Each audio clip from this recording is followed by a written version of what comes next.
Nitol tata বিশ সংলাপে আপনাদের সবাইকে স্বাগত জানাচ্ছি। আমি আফসার উদ্দিন। আপনারা জানেন যে বর্তমান বিশ্বে ট্যুরিজম একটি বড় খাত এবং বিশ্বের বিভিন্ন জায়গায় মানুষ কিন্তু বেড়াতে যাচ্ছেন।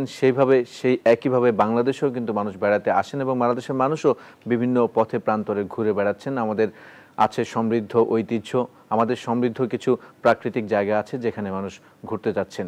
সেই পর্যটন খাত নিয়ে আমরা আজকে আলোচনা করব, পর্যটন খাতের উন্নয়ন নিয়ে। সেই আলোচনায় আমাদের এই মুহূর্তে টেবিলে উপস্থিত আছেন জনাব জামালউদ্দিন। তিনি দৈনিক ইত্তেফাকের বিজনেস এডিটর হিসেবে আছেন। তো আপনাকে স্বাগত জানাচ্ছি আমাদের শোতে। কেমন আছেন? আচ্ছা, ভালো আছি। আমরা তো পর্যটন খাত কিন্তু আমাদের বাংলাদেশে আগেও ছিল, বর্তমানেও আছে এবং ভবিষ্যতে আরো সমৃদ্ধ হবে, আমরা সেই আশাতেই আছি। পর্যটন খাতের আসলে বর্তমান পরিস্থিতি কি মনে হচ্ছে? ধন্যবাদ আপনাকে। বাংলাদেশের পর্যটন আমরা বলি যে অপার সম্ভাবনা একটা পর্যটন, এবং ওয়ার্ল্ডের longest sea beach in the world আমাদের কক্সবাজার সমুদ্র সৈকত। তো আমাদের সমুদ্র ইকোনমিতে আমরা যেরকম এগিয়ে যাচ্ছি এবং আমাদের দেশের যে উন্নয়ন হচ্ছে, আমাদের যে অ্যানুয়াল গ্রোথ হচ্ছে জিডিপির, সেই অনুযায়ী আমাদের ক্রমেই এই খাতের সম্ভাবনা অনেক বেড়ে যাচ্ছে। তো শুরু থেকে আমরা বাংলাদেশ একটি নদীমাতৃক দেশ, এবং বাংলাদেশের এত সুন্দর একটা প্রাকৃতিক দৃশ্য এবং আমাদের ঐতিহ্য, একই সঙ্গে ধর্মীয় ঐতিহ্য, আপনি বিভিন্ন মুসলমান বলেন, বৌদ্ধ ধর্ম বলেন, হিন্দু ধর্ম বলেন, বিভিন্ন স্থাপনাগুলো রয়েছে। ঐতিহ্যগতভাবে আমাদের পর্যটন সমৃদ্ধ একটি দেশ বাংলাদেশ। এখন প্রশ্ন হচ্ছে যে আমরা এই সম্ভাবনাকে কতটা কাজে লাগাতে পারছি। আমাদের এখানে লোক সংখ্যা কি পরিমাণ পর্যটক আসছে, আমরা দেশের বাইরে যাচ্ছি বাংলাদেশ থেকে, কিন্তু আমাদের দেশে কতটা বিদেশি পর্যটক আসছে। যদিও এই হিসাবটা আমাদের এখন পর্যন্ত আমরা খুব অ্যাকুরেট হিসাব আমাদের মধ্যে নাই। আমরা শুধুমাত্র পুলিশের বিশেষ শাখার একটা তথ্য রয়েছে যে কতজন বিদেশি আমাদের দেশে আসছেন। এখন তারা এই সংখ্যায় মোট কত, এইটা সর্বশেষ প্রায় 8 লাখের মতো এখন আমাদের দেশে পর্যটক আসছেন। এবং আমরা পর্যটক হিসাবে তাদেরকে ধরছি এইভাবে, ধরুন যে একজন লোক বিজনেস করার জন্য আসছেন, আমরা তাকে বিজনেস ট্যুরিজম বলছি। একজন লোক রিয়েল অর্থে সে ট্যুরিস্ট হিসাবে আসছে, আবার কেউ মেডিকেল কারণে আসছে, এই ধরনের নানা রকম। কেউ হয়তো কোনো ইভেন্টে যোগ দিতে আসছে এখানে, যেটাকে মাইস ট্যুরিজম বলে, মিটিং করতে আসেন এখানে অনেকেই। তো এই নানা রকম কাজে যারা আসছেন, আমরা সবাইকে নিয়ে বলছি যে আমাদের 8 লাখের মতো আমাদের পর্যটক রয়েছে। এবং সাম্প্রতিককালে এই উন্নয়নটা হয়েছে। আপনি অবাক হবেন যে 2011-12 সালে যদি আমরা ওইদিকে ফিরে যাই, আমরা দেখব আমাদের দেশে প্রায় 1.5 লাখ মাত্র বিদেশি পর্যটক আসতো। তারপরে পরের বছরগুলোতে ক্রমান্বয়ে এটা বাড়ছে। প্রথম 14-15 পর থেকে আমরা একটা ট্রিমিন্ডাস আমাদের একটা ডেভেলপমেন্ট হয়েছে। আপনি যেটা বলেন 8 লাখ পর্যটক, এটা হচ্ছে বিদেশি পর্যটক যারা। যারা। তো 14-15 সালের পর থেকে আমাদের এই হারটা অনেক বেড়ে গিয়েছে, এখন 8 লাখ। এবং আমরা মনে করি যে এর মধ্যে বেশ কিছু পদক্ষেপও সরকার নিয়েছে এইসব কারণে আসছে। এবং আমাদের যদি যে সম্ভাবনাগুলো রয়েছে, এটাকে আমরা ঠিকমতো বহির্বিশ্বে প্রচার করতে পারি এবং আমাদের ইমেজটাকে যদি আমরা তুলে ধরতে পারি, তাহলে এই সম্ভাবনা পর্যটক আসার, মানুষ বাংলাদেশে আসার জন্য অনেকেই পাগল। একসময় বাংলাদেশ সম্পর্কে বিদেশিরা কি বলতো, যে আমরা বন্যা, খরা, এই ধরনের একটা দুর্ভিক্ষ পীড়িত দেশ। তো এই জায়গাটা এখন বাংলাদেশের ভাবমূর্তিটা অনেক চেঞ্জ হয়েছে। এখন মানুষ বুঝতে পারছে যে বিদেশিরা, যে না, বাংলাদেশ মানে বন্যার দেশ না, বাংলাদেশ মানে গরিব দেশ না। আর ন্যাচারালি আমরা এখন তো মধ্য আয়ের দেশে চলে যাচ্ছি, তো আমরা আর এলডিসি কান্ট্রিও নয়। তো সেই কারণে এখন বিশ্বের যারা ধনী দেশগুলোরাই মূলত পর্যটক হিসেবে আসে এবং তারা পর্যটনে ব্যয় করে। তো তাদের নজর এখন বাংলাদেশের প্রতি আছে। তো এই যে তাদের নজরটা এখন আছে, তারা আসতে পারে। এখন তাদেরকে তো আমাকে নিয়ে আসতে হবে, এবং এসে তারা কি করবে, কি দেখবে। প্রথম বিষয় হলো যে আমি তাকে বলতে হবে যে বাংলাদেশে তুমি আসো, তোমার এখানে আমার দর্শনীয় এই স্থানগুলো রয়েছে, আমার হেরিটেজ রয়েছে, আমার এখানে নানা ঐতিহ্য রয়েছে, আমার স্থাপনাগুলো আমি দেখতে পারি। আমার এখানে ধরেন যে এই যে বৌদ্ধ বিহার, তারপরে শালবন বিহার রয়েছে, আমাদের মহাস্থানগড় রয়েছে, এই যে নানা স্থাপনাগুলো, এগুলোকে আমরা প্রত্নতাত্ত্বিক নিদর্শন বলা হয়। এগুলোকে যদি আমরা ওয়েল ডেকোরেটেড করে আমরা যদি এগুলা করতে পারি, একটা প্রোডাক্ট বানিয়ে যদি আমরা সেল করতে পারি, দেন আমাদের প্লেস, আমাদের ঐতিহ্য সবকিছু মিলিয়ে বাংলাদেশকে একটা ব্র্যান্ডিং এর জায়গায় নিয়ে যেতে হবে। এর পাশাপাশি আরেকটা বিষয় কিন্তু বিদেশি পর্যটকরা ফেস করেন, সেটি হচ্ছে এয়ারপোর্টে যখন আসেন, এয়ারপোর্টে আসার পর তাদের যে ইনফরমেশনের জায়গাটা, সেই ইনফরমেশনটা তারা ঠিকমতো পান না। এখান থেকে কিভাবে যাবেন অমুক জায়গায় এবং কোন কোন জায়গায় তারা যেতে পারেন, এই জায়গাটা আসলে ইমপ্রুভ করার কি আসলে আমাদের ধরেন আমাদের এখন প্রোডাক্টটা যদি আমরা রেডি করি এবং আমরা ব্র্যান্ড ইমেজ যদি আমরা ব্র্যান্ডিং করতে পারি দেশের সময়, তাহলে লোকজন আসবে। এখন আসার পর আমাদের এয়ারপোর্টে আসলে এখন একজন পর্যটক আসার পর থেকে মনে হচ্ছে যে আমি একটা ডিফারেন্ট একটা ভিন্ন জায়গায় আসছি এবং এটা কেমন জানিস। ধরেন আমরাও যদি বাইরের কোনো এয়ারপোর্টে যাই তাহলে আমাদের কাছে কেমন লাগে, আবার আমরা 2-4 দিন পর ফেরত আসার পর ঠিক অন্যরকম, যে মনে হলো যে আমরা এখন অনেক পিছিয়ে পড়ে আছি। তো ইভেন প্রবাসী বাঙালিরাও যখন এয়ারপোর্টে আসে তখনও তারা এটা ফেস করে। তো একজন বিদেশি তার জন্য আমাদের যেরকম আলাদা একটা কাউন্টার এখন রয়েছে, কিন্তু ট্যুরিজম পারপাসে যারা আসছে তারা আসার পর যে আপনি কোথায় যাবেন আমার একটা নির্দেশিকা থাকে, আমাদের স্থাপনাগুলো কি কি আপনি যেটা বললেন, এই সেবাটা কিন্তু আমাদের ট্যুরিস্টরা ঠিকমতো পাচ্ছে না। অথচ আপনি বিশ্বের যেখানেই যান সব জায়গায় এরকম আপনার নির্দেশিকা রয়েছে যে ট্যুরিস্টদের জন্য ওখানে আছে যে আপনি কোথায় যাচ্ছেন, কোথায় বেড়াবেন, আপনার রেন্টে কার কী হবে, আপনার গাড়ি, আপনার যাতায়াত, মেট্রো রেলে আপনি কোথায় যেতে পারবেন, একটা ম্যাপ আপনার। আপনি সিঙ্গাপুর যান, আমেরিকা, যে কোনো জায়গায় যান, আপনি মেট্রো রেলের একটা ছবি এবং মেট্রো স্টেশনে আপনি ওখান থেকে একটা নিতে পারেন যে আপনি কোন স্পটে যাবেন, কোথায় ভিজিট করবেন। এই যে একটা সেবাটা আপনি এটা ধরেন আমেরিকায় আপনি যাবেন, আপনি ওদের এক স্টেট থেকে আরেক স্টেটে যাচ্ছেন, দেখা গেল স্টেট পার হচ্ছে, ওখানে একটা সেন্টার আছে ট্যুরিজম সেন্টার, ওখানে আপনার ইনফরমেশন সেন্টার, ওখান থেকে আপনি নিতে পারেন যে এখন সে আপনি মিসিসিপি থেকে লুজিয়ানা গেলেন, লুজিয়ানা কি কি দেখতে পাবেন একজন ট্যুরিস্ট, ওখানে ওই গাইডলাইন আছে সব কিছু। এই গাইডলাইনটা আমাদের এখানে নেই। এবং এটার কারণ কি মূলত? এই যে এতদিন হয়ে গেল স্বাধীনতার পরে, এতগুলো বছর পার হলো, কিন্তু আমাদের একটা ইনফরমেশন সেন্টার এখনো গড়ে ওঠেনি, অথচ আমাদের দেশে এত এত ঐতিহ্য আছে, এত এত প্রাকৃতিক সৌন্দর্য আছে। এর কারণ কি আসলে? কারণ ধরেন আমরা যে আলোচনা এখন করছি, এটা ধরেন যদি একজন আমাদের অথরিটি যারা আছে, ট্যুরিজম বোর্ড আছে, ট্যুরিজম পর্যটন কর্পোরেশন আছে, বিপিসি, তারা বলবেন না আমাদের তো সবই আছে, আমাদের ইনফরমেশন ডেস্কও আছে, সবই আছে, কিন্তু আপনি কতটা ইফেক্টিভ, আমি কি সার্ভিসটা পাচ্ছি, আমার ট্যুরিজম যে জায়গায় দরকার সেই জায়গায় সেখানে কি রয়েছে কিনা, এটা একটা বড় বিষয়। আরেকটা জিনিস আপনি দেখেন যে ট্যুরিজমটা যদি আপনি ডেভেলপ করতে চান তাহলে বেশ কিছু বিষয় ইন্টারন্যাশনালি ওই মার্কেটটা কেমন, আমাদের মার্কেটটা কেমন, এটা একটা কম্পেয়ারের বিষয় আছে। সেখানে আমরা তাদেরকে কি কি সুবিধা দিতে মানে পারছি, এইটা একটা ব্যাপার। আরেকটা বিষয় আছে যে আমার আসলে জাতীয়ভাবে ন্যাশনালি আমার টোটাল ইকোনমিতে আমি যে কতটা মানে আমি বরাদ্দ রাখছি যে আমার এই খাত উন্নয়নের জন্য আমার বাজেটে, আপনি দেখবেন আমাদের বাজেটে খুব কম, সম্ভবত 14-15 বা 13 এই সময়টায় আমাদের 800 কোটি টাকার মতো গেছে। লাস্টলি এটা 100-150 কোটি এরকম চলে আসছে। তো আপনি অ্যানুয়াল বাজেটে যদি যখন আপনার বাজেটটা আপনি কমিয়ে ফেলেন, তখন এটা একটা বিষয় যে আপনি এটাকে আসলে ইগনোর করছেন, আপনি অত গুরুত্ব প্রায়োরিটিতে আপনার নাই। এগুলো নিয়ে আরো ডিটেইলস আলাপ করব, আমরা একটা বিরতি নিয়ে আসি। দর্শক, নিটল টাটা বিশ সংলাপে নিচ্ছি ছোট্ট একটি বিরতি, আমাদের সাথেই থাকুন।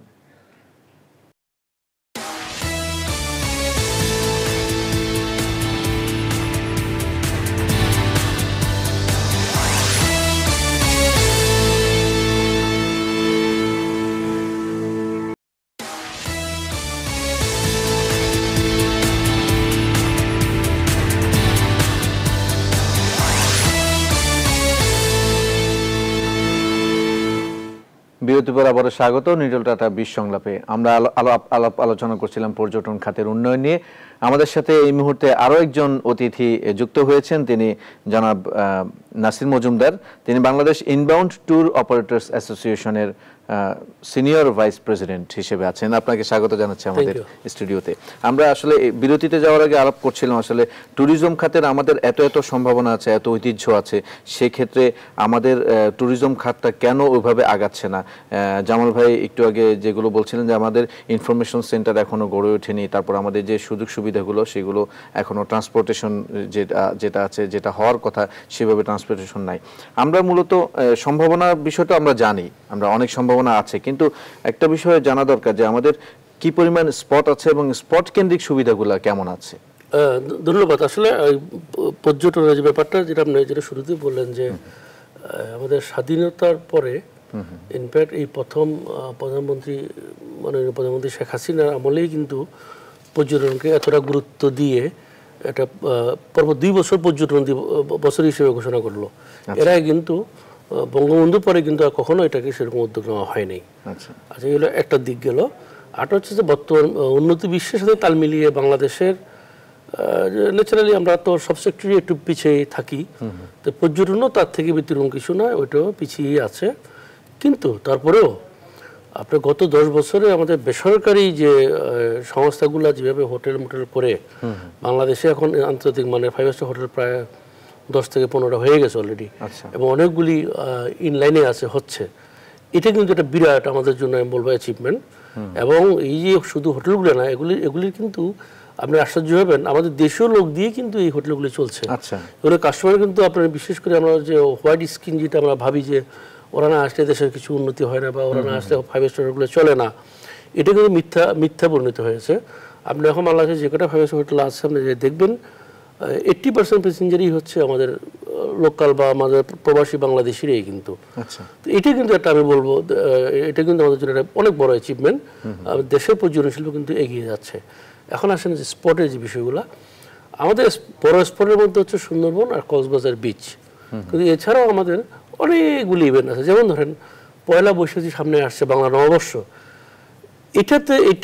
এটাকে কেন্দ্র করে যে অনুষ্ঠানগুলো বাংলাদেশে বিভিন্ন জায়গায় হয়ে থাকে সারা বিশ্বে, এটা কিন্তু একটা অন্য ধরনের উদাহরণ। বিভিন্ন দেশে কিন্তু ওরা ওদের যে জাতীয় বিভিন্ন এই যে অনুষ্ঠানগুলা বা সংস্কৃতি এগুলো প্রচারের জন্য কিন্তু ওরা অনেক টাকা খরচ করেন, এবং এটা একটা বিশাল পর্যটন বাণিজ্য হয়। আমাদের যে কুষ্টিয়া লালন যে ওই যে হয় সেটাও কিন্তু একটা পর্যটন। ঢাকাতে কিন্তু আমরাও যাই, গিয়ে আমরা এখানে গেস্ট হাউস হোটেলে উঠি। তো এরকম অসংখ্য আমাদের উপাদান আছেন যেগুলা সংস্কৃতি পর্যটন বলেন, আমাদের মসজিদ ধর্মীয় পর্যটন বলেন, আমাদের মাজারগুলা সেটাও একটা পর্যটন। ওগুলো যাতায়াত করতে মানুষ কিন্তু আসে। এখন যে মানুষ মক্কা মদিনা হজ করতে যাচ্ছে, সৌদি গভর্নমেন্ট কিন্তু এখন কিন্তু ওটাকে ওরা পর্যটনের মধ্যে নিয়ে গেছেন। ওরা কিন্তু আগের মতো শুধুমাত্র আপনারা ওই যে আপনি খবর যারা করবেন যে আপনার হজে যে বিষয় সেটা না, কিন্তু ওরা এখন ওমরা ভিসার আগে ট্যুরিস্ট ভিসার মধ্যে নিয়ে চলে আসে।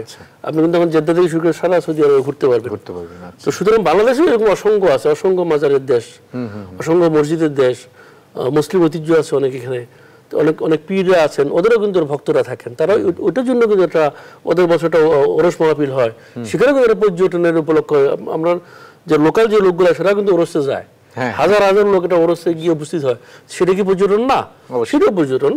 এখন সেই বিষয়গুলি হচ্ছে যে আমাদের ওগুলোর সাথে অনেক কিছু জড়িত হয়, যেমন ইনফ্রাস্ট্রাকচার, মানুষের চাহিদা যেভাবে বাড়ছে আমাদের সরকার সেভাবে এগিয়ে যেতে পারছে না। এটা হচ্ছে লাল ফিতার দৌরাত্ম্য। আমরা প্রত্যেকটা জায়গায় সবাই আমরা একটা কথাই বলি, সরকার সবসময় আমাদের পিছনে চলে, আর সরকারের মেশিনারি একটা কাজ হচ্ছে বেসরকারি সেক্টরকে টেনে ধরে রাখা। আপনি সব জায়গায় দেখবেন আমার মতো যারা উদ্যোক্তা আছেন সবাই কিন্তু বিরক্ত সরকারি মেশিনারির উপর। এখন মাননীয় প্রধানমন্ত্রী ওনার আপ্রাণ চেষ্টা আছেন, বা ওনার সাথে ওনারা 2, 4, 5, 10 জন, 50 জন, 100 জন যারা আমলা ব্যক্তি তারাও হয়তো চাচ্ছেন, কিন্তু বাকিরা তো সরকারের একটা ব্যাপক একটা অনেক বড় মেশিনারি, ওনাদের তো মন মানসিকতা পরিবর্তন হইতে হবে। বেসরকারি খাতকে সরকারকে বিশ্বাস করতে হবে, বেসরকারি খাতের উপর ছেড়ে দিতে হবে, তাহলে এই পর্যটন ঠিকভাবে আমরা এগিয়ে যাবো। আচ্ছা জামাল ভাই, উনি যেটা বলছিলেন যে লাল ফিতার দৌরাত্ম্য, মানে প্রশাসনিক জায়গাটা আসলে স্ট্রং করার একটা বিষয় আছে। এই যে এখন কি সেই সময়টা আসেনি, অথবা সেই জায়গাটাকে ঠিক করার জন্য আসলে করণীয় কি হতে পারে? এটা ধরেন উনি ঠিকই বলছেন যে আমাদের ধরেন আমাদের নেতৃবৃন্দের যে ভিশন আছে, ধরেন মাননীয় প্রধানমন্ত্রী হয়তো তার একটা ভিশনটা বললেন, কিন্তু তিনি তো একাই সবকিছু করবেন না। আমাদের করার জন্য আমাদের যে যারা কর্মী বাহিনী বা সরকারের রাষ্ট্রযন্ত্রে যারা সাথে জড়িত আছেন, তো সেই আমলারা তাদেরকে এখানে বড় ভূমিকা রাখতে হবে। এখন আপনি যদি দেখেন যে আমরা দীর্ঘদিন থেকে বলি বা এই আমলাতান্ত্রিক জটিলতার কথা আমরা বলি, কিন্তু আমাদের দুইটা সংগঠন আছে, সংস্থা আছে, বিপিসি এবং বিটিভি ট্যুরিজম বোর্ড, দুইটাই কিন্তু হেডেড বাই আমলারা আছেন ওখানে, জয়েন্ট সেক্রেটারি বা এডিশনাল সেক্রেটারি। তো এখন তাহলে তারা ওখানে থাকার পরও এটা তারা খুব একটা চেঞ্জ কিছু করতে পারছেন না। শুধু একটা ছোট্ট উদাহরণ দিই, ধরেন আমাদের এই যে পর্যটন বর্ষ গেল 2019 হবে ঢাকা শহরটা সিটি অফ ট্যুরিজম, হ্যাঁ ওয়াইসি এটা ঘোষণা করছে ঢাকাকে। তো এরাও তো 130 কোটি টাকা ওয়াইসি থেকে আমরা পাবো। তো একটা ইনস্টিটিউট এখানে হবে, এবং আমাদের যে হেরিটেজগুলো আছে ওইটা ধরেন মসজিদ হতে পারে বা আদার যে স্থাপনাগুলো আছে, আর্কিওলজিক্যাল সাইটগুলো আছে, ইসলামিক যেসব স্থাপত্য, এই স্থাপত্যগুলোকে ওরা মানে সুসজ্জিতকরণ করবে। তো আপনি ধরেন 19 সালের মার্চ চলছে, আপনি কি চোখে পড়েছে যে এরকম কিছু একটা ঢাকা শহরে? কিন্তু এখানে মশা মাছির উপদ্রব, পরিচ্ছন্নতা সবই কিন্তু আপনার স্বাভাবিকভাবেই আছে। কিন্তু একটা যে একটা সিটি, একটা ওয়াইসি, একটা ইন্টারন্যাশনাল সংস্থা, সে যে একটা ঘোষণা করলো আমার সিটিটাকে, আমি কি এটা ডেভেলপ করতে পারি নাই। আবার অন্যদিকে যদিও মুসলিম ট্যুরিজম নিয়ে, এটা ট্যুরিজমের ক্ষেত্রে আসলে এটা ধর্মীয় বিষয়টা আনা ঠিক না, তারপরেও যেহেতু ওআইসি বলছে ঢাকা, কারণ একটা জরিপে দেখা গেছে আপনার মাস্টার কার্ড সব বিভিন্ন সংস্থান জরিপ করে যে বিশ্বব্যাপী এখন মুসলমানদের মধ্যে এই প্রবণতা বাড়ছে যে তারা বিভিন্ন দেশ ভ্রমণ করতেছে। তো এই যে এই ট্যুরিজমটা ধরেন একজন মুসলমান সে আরেকটা দেশের মুসলিম কি ধর্মীয় কি স্থাপনা রয়েছে ওগুলো দেখতে চায়, তো সেই সুযোগটাকে যদি আমরা কাজে লাগিয়ে আমরা যদি নিতে পারি তাহলে ট্যুরিস্ট আসলে আমার ব্যবসা বাণিজ্য অনেক উন্নতি হবে। আমি তো শুধু একটা ট্যুরিস্ট আসা মানে হ্যাঁ বুদ্ধিস্টের ক্ষেত্রে আসতেছে, একইভাবে ধরেন আপনি অন্য ধর্ম হিন্দু ধর্মীয় যদি আমি কিছু করতে পারি, আমাদের এখানে যতগুলো অনুষ্ঠান হয় ভাই যেটা বললেন যে আমাদের পয়লা বৈশাখ সংস্কৃতির আমরা এই সব জিনিসগুলোকে আমরা আসলে একটা প্রোডাক্ট ওইভাবে ফাইন টিউনিং করতে পারছি না। আবার আরেকটা বিষয় আছে যে আমি ধরেন আমরা বললাম যে আমলাদের দোষ আছে, কিন্তু আমলারাও আবার আপনি যদি বসান এখানে তারাও এটা একই কথা বলবে। এখন এখানে ডিপেন্ডেন্সি ফ্যাক্টরটা অনেক বড় বিষয়, যে পরনির্ভরতা আসলে তারা কেউই এখানে নিজের মতো করে কিছু করতে পারে না। কোনো একটা সিদ্ধান্ত নিতে গেলে তার একটা ইন্টারমিনিস্ট্রিয়াল বৈঠক লাগবে, মানে আরও 10-15টা আর্মস এখানে কাজ করে। তো এই সবগুলো সমন্বয় সাধন করাটা এটা একটা কঠিন বিষয়। আরেকটা আমার মনে হয় যে আমাদের ল্যাকিংস আছে এখানে, সেটা হলো যে আমরা আসলে শুধু বিচ্ছিন্নভাবে যদি শুধু পর্যটনকে বলি, এইভাবে বলে পর্যটন আমাদের উন্নয়ন হবে না। ধরেন আমরা আমাদের একটা বড় ইনফ্রাস্ট্রাকচার হচ্ছে, যেমন পদ্মা সেতু হবে, আমরা যখন এই ডেভেলপমেন্ট প্রজেক্ট যখন আমরা প্ল্যান করি তখনই এর মধ্যে আমাদের ট্যুরিজমটাকে ঢুকিয়ে দিতে হবে, যে না এটাকে এমনভাবে করবো এটা শুধু গাড়ি পারাপার হবে না, এখানে দেখার জন্য আমার কিছু সাইট আমি পাশে রাখবো, মানুষ আসবে এই সেতুটা দেখবে এবং দেখার একটা ব্যবস্থা করবে। এবং উন্নয়ন কাজ কিন্তু একই সঙ্গে অনেকগুলো উন্নয়ন কাজ হচ্ছে, এই উন্নয়ন কাজগুলোকে আসলে কি পর্যটন বান্ধব হচ্ছে কিনা আসলে কোনটার ক্ষেত্রে এটা এখন এইভাবে এখনো হয় না। এখন যেটা সর্বশেষ মাননীয় প্রধানমন্ত্রী নির্দেশনা রয়েছে একটা, যে সব জায়গাগুলোতে ডেভেলপমেন্ট এরিয়াগুলোতে যাতে পর্যটক আকর্ষণ করে এইরকম কিছু স্থাপনা তৈরি করার জন্য। তো এইটা করতে হলে আপনাকে তো আপনার প্ল্যানিং থেকে শুরু করতে হবে, এবং সেই কাজটা বাস্তবায়নের দায়িত্ব কিন্তু আমলাদেরই। এখন আমলাদের এখানে একটা বড় ভূমিকা রয়েছে। তারা যদি মনে করে যে না আমি আমার এই পিরিয়ডে আমি এখানে আছি 2 বছর 3 বছরের জন্য, পরে আবার অন্য জায়গায় বদলি হয়ে চলে যাব, তাহলে তো এটা হবে না। এই জন্য একটা ভিশন নিয়ে ওখানে ডেডিকেশন লাগবে, ডেডিকেটেড লোক বসিয়ে দিতে হবে, এবং যারা অভিজ্ঞ তাদেরকে বসিয়ে দিতে হবে। আর প্রাইভেট সেক্টর যারা স্টেক হোল্ডার ওনাদের মতো রয়েছেন তাদের পরামর্শ, তারা কি প্রবলেম ফেস করতেছেন রেগুলার এটা নিয়ে মানে একটু কথাবার্তা পরামর্শ নিয়ে যে সমস্যাগুলো আছে এগুলো সমাধান করতে হবে। আমরা ট্যুরিজমের ইনফ্রাস্ট্রাকচার এবং হচ্ছে আমাদের যে যাতায়াত ট্রান্সপোর্টেশন প্লাস আপনার যে ওখানকার যে স্পট কেন্দ্রিক যে সুযোগ সুবিধাগুলো সেগুলো নিয়ে আমরা আলাপ করব বিরতি থেকে ফিরে এসে। আমরা একটা বিরতি নিচ্ছি। দর্শক, নিটল টাটা বিসংলাপে নিচ্ছি আরও একটি ছোট্ট বিরতি, আমাদের সাথেই থাকুন।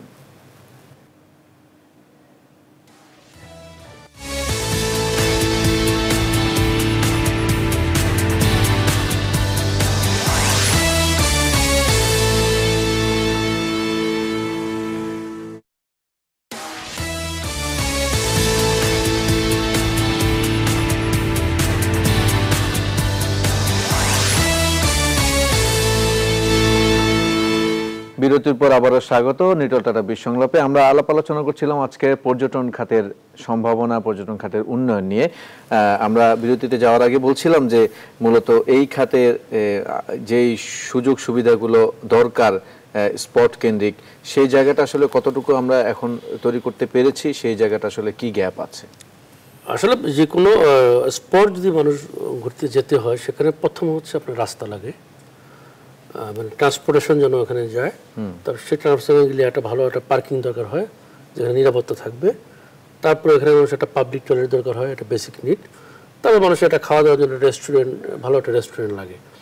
এগুলো কিন্তু অনেক কঠিন কোনো জিনিস না, রাস্তাঘাট বাংলাদেশ সব জায়গায় আছে, বাট এটাকে একটু রেগুলার বেসিসে মেনটেন করতে হবে। বাংলাদেশে এটা হচ্ছে ধরুন একবার রাস্তাটা করলো, এটা একেবারে মানে চলাচল অনুপযুক্ত না হওয়া পর্যন্ত এটাকে মেনটেনেন্স করা হয় না।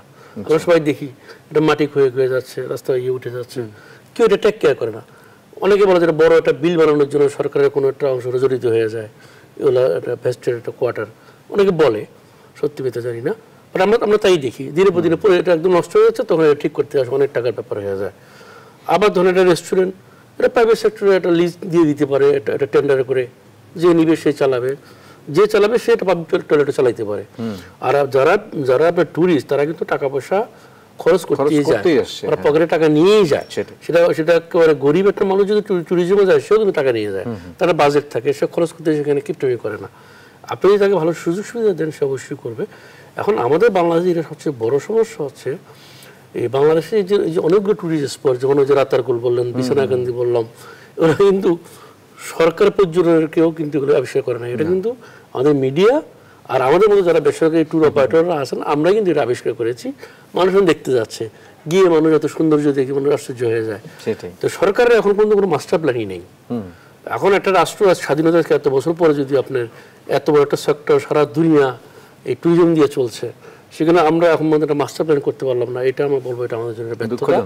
তো এটা আমরা বিভিন্ন মহলে আমরা বলে যাচ্ছি, আজকে মিডিয়ার মধ্যেও বলতে চাই যে সরকারের যারা দায়িত্বে আছেন তাদের উচিত সর্বপ্রথমে একটা সুন্দর মাস্টার প্ল্যান করে ফেলানো, এবং সেই মাস্টার প্ল্যানটা অ্যাকচুয়ালি যেন না হয়। বাংলাদেশ অনেক কিছু হয়, সরকার যখন কাজ করে তখন জনগণের সাথে কোনো সম্পর্ক রাখে না, সরকার একেবারে চুপচাপ করে এটা করে ফেলে। যখন করে ফেলে তখন আবার মিডিয়া থেকে শুরু করে জনগণ থেকে শুরু করে সবাই চিৎকার করে যে আমাদের তো এখানে কোনো স্থান নাই, বা আমরা তো আমাদের যে মনের চাহিদা সেটা তো এটার মধ্যে নাই। আবার কি হয়, একটা কমিটি করা হয়, এটা বাতিল, এটা স্থগিত, আবার নতুন করে করা হয়। প্রাইভেট সেক্টরের সাথে যে একটা সমঝোতা, জনগণের জন্য না। তো জনগণের মধ্যে যারা এখানে জড়িত, যাদের এক্সপিরিয়েন্স, যারা সারাটা জীবন এই ট্যুরিজমের জন্য কাজ করে যাচ্ছি, আমার ব্যক্তিগত বিজনেস হতে পারে, কিন্তু রাষ্ট্র তো এখান থেকে কিছু নিচ্ছে। আমি তো একা একা তো সব লাভ করতেছি না, আমি ট্যাক্স দিচ্ছি, সরকার তো এখানে বেনিফিট হচ্ছে। তো এখন আমি মনে করবো যে এই মাস্টার প্ল্যান করা দরকার, এবং মাস্টার প্ল্যান যারা করবেন সেখানে যেন অবশ্যই এই সাংবাদিক, বুদ্ধিজীবী, তারপর আমরা যারা স্টেক হোল্ডার সবাইকে নিয়ে সরকারের সাথে মিলে এটা তাদের পরামর্শের ভিত্তিতে করা দরকার। আর যেখানে আছে আমি বলবো সরকার যে পিপি বা এরকম পিপিবি যেটা চালু হয়েছে, এই পর্যটনকে তো অনেকগুলি জায়গা গভর্নমেন্ট নিয়ে দিতে পারে। আমার কাছে আটটা সমস্যা হয়, ধরুন বিছনাকান্দি এটা হোটেলের প্রয়োজন, এখন দেখা যায় একই হোটেল, এটা চাহিদা হয়তো 100 রুমের, অনেকে করে ফেললো, তখন কিন্তু টাকাটা নষ্ট হয়। সরকারের মাস্টার প্ল্যান করতে হবে না, আগামী 20 বছর এখানে একটা হোটেল হবে, এতগুলো রুম হবে, সেটা সরকার টেন্ডার দিয়ে দিয়েছে, যারা ইচ্ছা টেন্ডার, ওপেন টেন্ডার হবে, যে ইচ্ছা একটা কোম্পানি নিয়ে সে হোটেলটা চালাবে, এবং সেই ইন্টারন্যাশনাল যে রেট আছে সেটা কম্পিটিশন করে চালাবে। এখন দেখা যাচ্ছে একটা হোটেল বা রিসোর্ট করতে 100-200 কোটি টাকা খরচ হয়, মানে 3 জন যদি ইনভেস্ট করে ফেললো, তো জনগণের টাকা বা ব্যাংকের টাকা বা ব্যক্তির টাকা, তো ক্ষতি হয়। এগুলো এবারে গভর্নমেন্টের একটু খেয়াল রাখতে হবে, যাতে মানে আনহেলদি কম্পিটিশন না হয়। মানে বিজনেসম্যান বিজনেস করবে, বাট এটা প্রফিট তো লজিক্যাল সিকোয়েন্স, আমি ইনভেস্ট করবো, আমার প্রফিট তো আসবেই, বা সেটা লজিক্যাল হয়, ইলজিক্যাল কিছু না হয়। তো বাংলাদেশে এটা একটা বড় সমস্যা। কক্সবাজারটা দেখেন পুরো একটা কনক্রিটের শহর হয়ে গেছে, কিন্তু এখন সরকার আবার দেখেন, সরকার গেছে ওইখানে, এখন নতুন যে উন্নয়ন বোর্ড তারা এমন কাজ করছে, এখন ওই যে অনেক সময় হয় না, ওই যে মাথা কাটার অবস্থা, যে মাথা ব্যথা, মাথাকে কক্সবাজার কর্তৃপক্ষ সমস্ত জায়গা জমি রেজিস্ট্রি করতে গেলে সরকার পারমিশন লাগবে। তো জমির এই বেচা কেনার সাথে সরকার পারমিশনের কি কেন এখানে জড়িত হলো? সেম থিং কুয়াকাটাও করলো, কারণ যে কোনো প্রকল্প করতে গেলে তো সরকারের পারমিশন নেওয়া, এটা বাংলাদেশের আইনি। এখন গ্রামে একটা বিল্ডিং করতে গেলেও পারমিশন নিতে হবে। তখন জমি, আমার জমি আমি আপনার কাছে বিক্রি করবো, এটা জন্য গভর্নমেন্টের পারমিশন, এটা একটা আল্লাহতন্ত্র, একটা প্যাচ, বাট এটা অন্য কিছুই না, এটা তো কোনো দরকার নেই। কারণ জমিটা আপনার থেকে আমি কিনলাম, আমার থেকে আপনি কিনলেন, আপনি যখন কোনো স্থাপনা করবেন, রাষ্ট্রের আইনেই তো বলা আছে আপনাকে উপযুক্ত কর্তৃপক্ষ থেকে অনুমতি নিতে হবে। উপযুক্ত কর্তৃপক্ষ না থাকলে জাতীয় জ্ঞান কর্তৃপক্ষ থেকে অনুমতি নিতে হবে। কেউ যদি অনুমতি না নিয়ে কোনো কাজ করে, তো বাধা দেওয়ার জন্য তো সরকারি এজেন্সিগুলি আছে, কিন্তু এখন জমি কিনতে পারমিশন লাগবে, এটা তো আরেকটা জিনিস। অর্থাৎ প্রশাসনিক দুর্বলতাগুলো এগুলি বাংলাদেশে, আর বাংলাদেশে আমলাতন্ত্র একটা বড় জিনিস হচ্ছে, আমলাতন্ত্রটা শুরু হয় একেবারে নিচু লেভেল থেকে, একেবারে নিচু লেভেল থেকে, ধরেন একটা ইউনিয়নের যে একটা কর্মকর্তা, তার থেকে শুরু হয় কাজকর্ম। এখন ওই জনগণের সাথে কিন্তু তার যোগাযোগ হচ্ছে, এরপরে যে স্তরগুলো আছে, যে ধরেন প্রধানমন্ত্রী তথ্য পর্যন্ত যায়, ওখানে কিন্তু জনগণের যাওয়ার কোনো জায়গা নেই। আপনি নর্মালভাবে কিন্তু আপনি একটা সচিবালয়ে ঢুকতে পারবেন? ইম্পসিবল। আচ্ছা, আমরা একটু ডিফারেন্ট প্রসঙ্গে আসি। অনেকগুলো পয়েন্টের কথা বললেন যে আমাদের পাবলিক টয়লেট করা দরকার, ট্রান্সপোর্টেশন রাস্তাগুলো করা দরকার, সেখানে পার্কিং থাকা দরকার, রেস্টুরেন্ট থাকা দরকার, থাকার জন্য ব্যবস্থা থাকা দরকার। সেই সাথে সিকিউরিটিটা আসলে কতটা আছে বর্তমানে, সেই অবস্থাটা কি বলবেন এই বিষয়ে? সিকিউরিটি, আমি যে ফ্যাসিলিটিসগুলো ওগুলো তো থাকতেই হবে, তার সাথে সবচেয়ে বড় বিষয় হলো সিকিউরিটি। যে একটা লোক যখন আমরা একটা মানে লোকাল হোক বা ইন্টারন্যাশনাল হোক, যে ট্যুরিস্ট যার কথাই বলি না কেন, সে সিকিউরিটি জায়গা না হলে সে তো আসবে না। তো এই সিকিউরিটি দেওয়ার জন্য আমরা ট্যুরিস্ট পুলিশ আমাদের একটা ডিপার্টমেন্ট হয়েছে। তো আমরা যদি যাই, যে আমাদের এই নিরাপত্তার কথা বলতে গিয়ে আবার অনেক সময় নিরাপত্তা না বাড়াবাড়ি হয়ে যায়। যেমন আপনি বিদেশে বিভিন্ন জায়গায় যাবেন স্পটগুলোতে, ওদের ওখানে সিকিউরিটি খুব টাইট, কিন্তু আপনি বুঝবেন না, ওরা খুবই ধরেন হয়তো সিভিল ড্রেসে তারা সিকিউরিটি দিচ্ছে, কিন্তু আপনার সাথে আপনি ট্যুরিস্ট হিসাবে আপনি ইউনিফর্ম মানে পড়া না, ফলে আপনার একটা অস্বস্তি ফিল হচ্ছে না, কিন্তু তারা আপনিও মনে করছেন যে তিনিও হয়তো বুঝি টুরিস্ট, কিন্তু তিনি কিন্তু নিরাপত্তার দায়িত্বে আছেন। মানে এইরকম কিছু সহনীয়ভাবে আমাদের নিরাপত্তা আরো জোরদার করতে হবে। এখন ধরেন আমাদের একটা স্পটে আপনি যাবেন, হকারের উৎপাত আছে নানা রকম, এই জিনিসগুলো বন্ধ করতে হবে। আর বিদেশিরা যেটা চায়, ধরেন যে সে যদি মনে করে যে নির্বিঘ্নে তারা যেই দেশে ইউরোপ আমেরিকান একজন সিটিজেন, সে যেইভাবে চলে নির্বিঘ্নে, বাংলাদেশে যদি সে আসে তাকে ওইভাবেই চলতে দিতে হবে। না, এখন আরেকটা কথা এখানে চলে আসে, আপনার যখন ফ্যাসিলিটিগুলো আপনি এনশিওর করবেন তখন কিন্তু হকারের উৎপাতটা তো বন্ধ হওয়ার কথা, কারণ আপনি সেখানে তাকে দোকান করারও সুযোগ দিতে পারছেন। সেখানে আমি আপনাকে বলি যে এটা বাংলাদেশে এটা বড় সমস্যা, যে আপনি ঢাকা সিটিতেই যদি দেখেন এই যে ফুটপাত থেকে হকার উঠছে আর উঠছে না, তো এই যে আপনি রাস্তায় যদি হাঁটতে যান ফুটপাত দিয়ে আপনি হাঁটতে পারবেন না। তো আমাদের সবগুলো স্পটই ঠিক একই রকম, যে আমরা আসলে কোথাও না কোথাও আমরা পারছি না, কোথাও কোথাও আমাদের সমস্যাটা রয়ে যাচ্ছে। তো এই প্রবলেমগুলো যদি আমাদের না হয়, মানে আপনি যদি একটা জায়গায় আপনি গেলেন, আপনি নিজেকেই চিন্তা করেন যে আমি একটা জায়গায় রিক্রিয়েশনে গেলাম আর ওখানে নানামুখী একটা উৎপাত আপনাকে, এবং এমনও দেখা গেছে যে আমি একজন স্টোরেস্টের এক টিচার, সে বললো আমি গিয়ে কক্সবাজারে বসলাম, দেখি যে আশপাশ থেকে 2-3টা লোক আইসা আমার দিয়ে দেখতেছে, আমি বসে থাকলাম, দেখি সবাই এসে আমার হা করে তাকাচ্ছে, এই করছে, একটা মেয়ে টিচার। তো এই ধরনের নানা রকম বিষয় আছে, এটা তো হওয়ার কথা না। তো এগুলো আর যেটা বললেন যেমন টয়লেট বা আদার্স ফ্যাসিলিটি, যেমন নারীদের ক্ষেত্রে তো এটা খুব ইম্পর্টেন্ট, এবং বাংলাদেশে একটা খুবই ছোট খুবই দরকারি বিষয়। তো আপনি আশাব্যঞ্জক যে আমরা আমাদের নারীরাও এখন এককভাবে বা সংগঠিত হয়ে কিন্তু অনেক ট্যুর করছে আমাদের দেশে, বিভিন্ন জায়গায় ভ্রমণ করছে। আর আমাদের সর্বশেষ একটা ভালো খবর আমি আপনাকে দিতে পারি যে আমাদের রাষ্ট্রায়ত্ত সোনালী ব্যাংক, তারা যেটা বলছে যে এই প্রবলেমগুলো ফেস করার পর তারা এখন রিয়েলাইজ করছে যে আসলে বিভিন্ন জায়গায় যে মানুষ যাচ্ছে, যাত্রীরা বা ট্যুরিজমের জন্য হোক, আর নর্মালি আপনি যদি ঢাকা, বরিশাল বা হাইওয়ে, চিটং যেখানেই যাচ্ছেন না কেন, টয়লেট ফ্যাসিলিটিসটা আসলে কোথাও নেই। তো সোনালী ব্যাংক তার সকল ব্রাঞ্চকে অর্ডার করেছে যে তোমরা একটা হাইজেনিক এখানে যাতে ভালো হয়, একটা টয়লেট ফ্যাসিলিটিস থাকে, এবং এটা 24 আওয়ার্স এটা ওপেন থাকতে হবে, এটা বন্ধ করা যাবে না। আমাদের ক্লায়েন্ট হোক, একটা সাধারণ মানুষ হোক, বাস যাত্রী হোক, যেই হোক, সবার জন্য এটা ওপেন থাকতে হবে। তো এই টাইম অনুযায়ী আমাদের এই যে একটা উদ্যোগ, এটা একটা প্রশংসনীয়, এবং এটার ফলে আমাদের একটা কিছু ফ্যাসিলিটিস আমরা পাবো। যদি আদার্স অন্যরাও যদি এইভাবে এগিয়ে আসে তাহলে অনেকটা সুবিধা। আমরা আরেকটা প্রসঙ্গে যেতে চাই, আন্তর্জাতিক যে টুরিস্ট স্পটগুলো আছে সেগুলোর সাথে যদি আমরা কম্পেয়ারে যাই, তুলনায় যাই, তাহলে আমাদের এখানে গ্যাপটা কোন কোন জায়গায়? আসলে গ্যাপের বিষয়টা আমি আপনাকে বলবো, ট্যুরিস্টদের কিন্তু প্রত্যেকটা ট্যুরিস্টের কিন্তু তার নিজস্ব একটা মনের একটা চাহিদা আছে। এক একটা ট্যুরিস্ট কিন্তু এক এক জায়গায় এক এক কাজে যায়। যেমন ধরেন আমরা যখন ধর্মীয় পিলগ্রিম যারা করে, যারা ধর্মীয় তারা কিন্তু তারা ধর্মীয় একটা চিন্তা করে যায়। আর যারা ধরেন নাইট অ্যাক্টিভিটিস, ধরুন ব্যাংককে বা যেগুলো হয় সেখানে একটা কাজে যায়, আবার নিউ ইয়র্কে যায়, সেটা সে আরেকভাবে দেখতে চায়।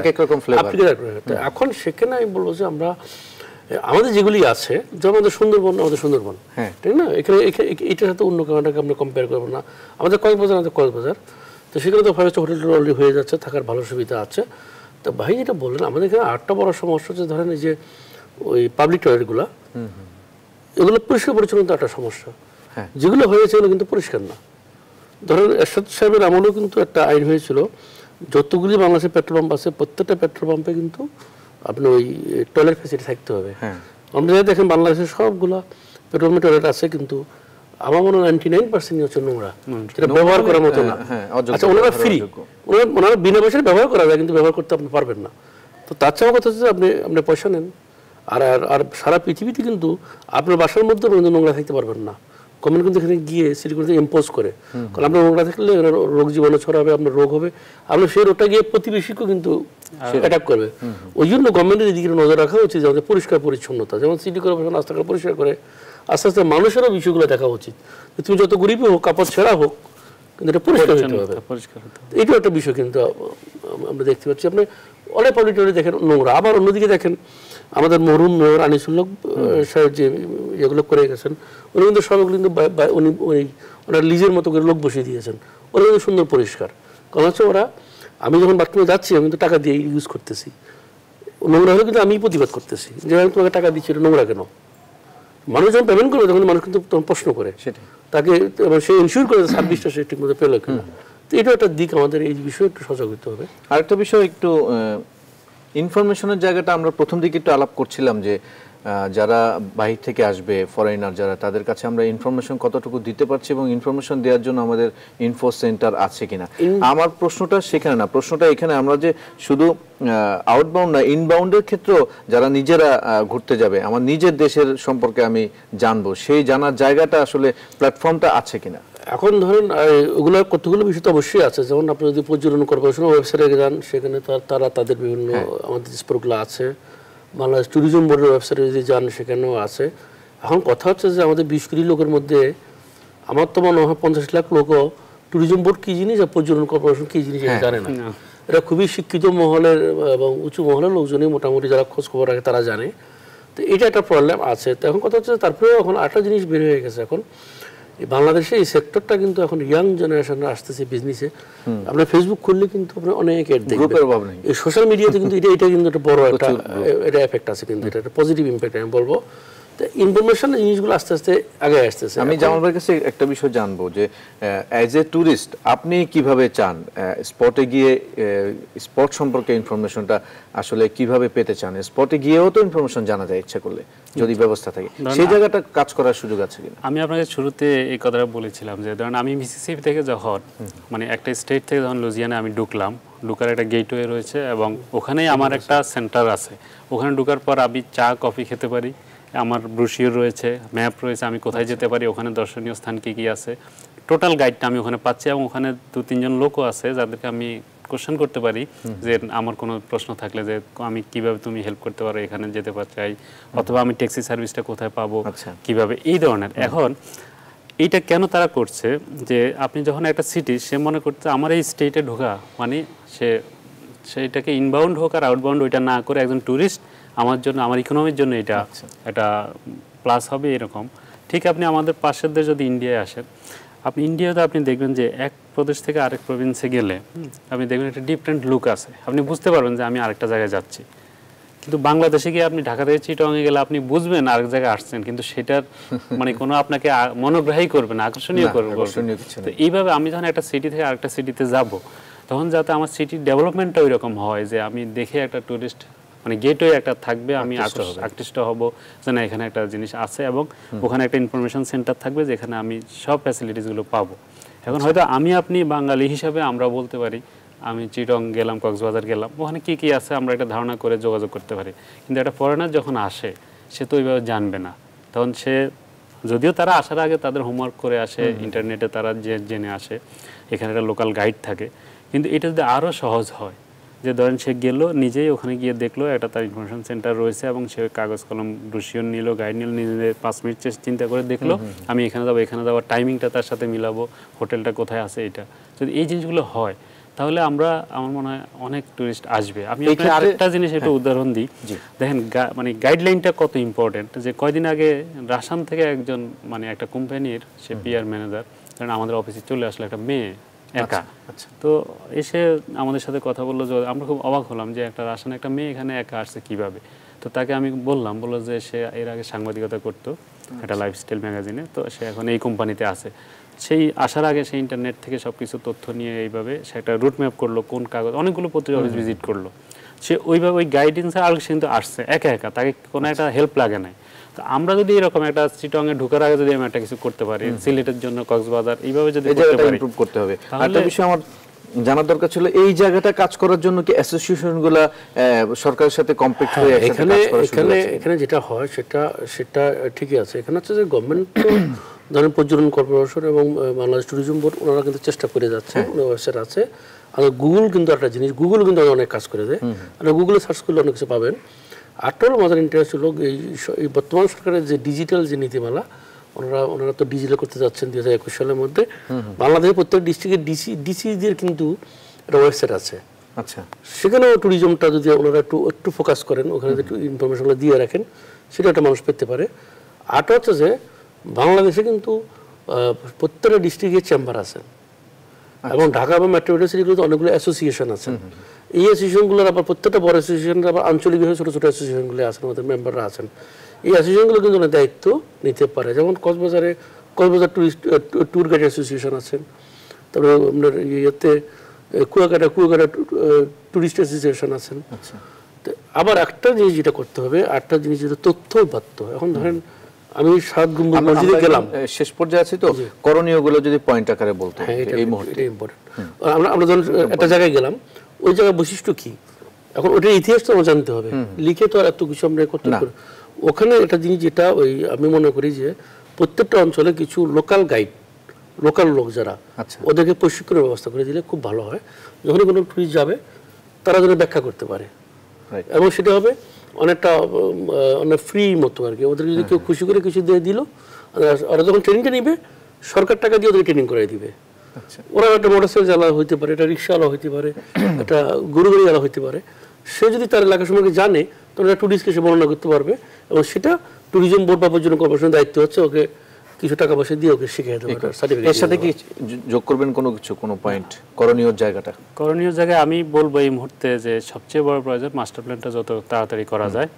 আর আমাদের আরেকটা বিষয় ছিল যে প্রতিটা জেলায় একটা প্রোডাক্ট ধরে ওটাকে স্লোগানটা করা, যেমন ইলিশের বাড়ি চাঁদপুর, কথার কথা চাঁদপুর ইলিশ পাওয়া যায়, এরকম একটা উদ্যোগ আমাদের ছিল, কিন্তু সব জায়গায় আমরা সাকসেস হতে পারি নাই। এই ছোটোখাটো উদ্যোগগুলো আমাদের আরও বেশি ইফেক্টিভলি করা দরকার, আর মাস্টার প্ল্যানটা আমি মনে করি খুবই জরুরি। আচ্ছা, আমরা আসলে প্রথম থেকে চেষ্টা করেছি যে মূলত ট্যুরিজম নিয়ে আদ্যপান্ত আলাপ আলোচনা করার এবং কিছু সমস্যা সর্ট আউট করার। সেই জায়গাটায় ইন জেনারেলি কিন্তু আমরা অনেক কিছু পেয়েছি, যেগুলো যেমন ট্রান্সপোর্টেশন একটা কমন প্রবলেম, পাবলিক টয়লেট একটা কমন প্রবলেম, এগুলো কিন্তু বেশি কিছু করা লাগে না। পার্কিং, হ্যাঁ পার্কিংটা খুব ইম্পর্টেন্ট, এবং থাকার জায়গা, এবং উনি যোগ করেছেন যে সিকিউরিটিটা বেশ ইম্পর্টেন্ট। তো আমরা আজকে মোটামুটি শেষ করব। আমরা অনেক কিছু আনার চেষ্টা করেছি। জনাব নাসির মজুমদার এবং জামালউদ্দিন, আপনাদের দুজনকে অসংখ্য ধন্যবাদ আমাদের আজকের শোতে সময়। আপনাদেরকে ধন্যবাদ, দর্শকদের ধন্যবাদ। দর্শক, আজকের মতো বিদায় নিচ্ছি নিটল টাটা 20 সংলাপ থেকে। আগামী পর্ব দেখার আমন্ত্রণ জানিয়ে শেষ করছি। ধন্যবাদ সবাইকে।